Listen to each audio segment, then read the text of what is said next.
Alors donc on est dans un des écoquartiers de Saint-Jean-de-Brec, au terminal du tram Le Clos du Hameau. Donc le choix du nom du hameau partagé n'est pas tout à fait dû au hasard. Juste à quelques pas de l'école Anne-Franck, il y a toute une vie collective qui devrait se développer dans cet écoquartier qui nous séduit beaucoup. Le projet d'abord s'inscrit dans la durée. Et ensuite, il s'agit bien d'habitat participatif basé sur une association de personnes. On a d'abord des responsabilités partagées, une direction collégiale, il n'y a pas de président par exemple. On vote jamais, il n'y a pas de vote à la majorité, il y a ce qu'on appelle une décision par consentement. Ce projet d'habitat participatif est accolé au projet de logement social initié par François. Donc il s'agit à la fois de déterminer comment on peut vivre ensemble autrement, en montant des projets de vie collective. C'est quand même ça qui nous motive avec des valeurs communes.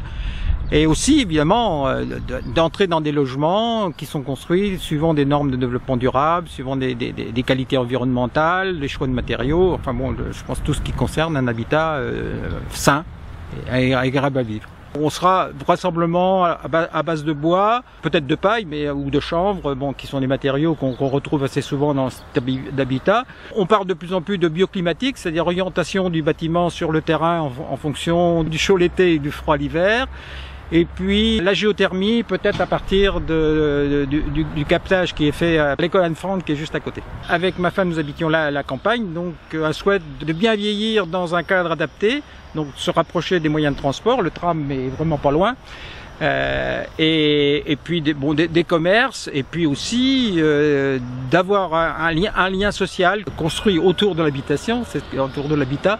C'est le cas de dire, mais aussi qui dure après par des systèmes d'entraide, de solidarité, en sein des habitants, mais aussi avec le reste du quartier. On souhaite faire un jardin partagé.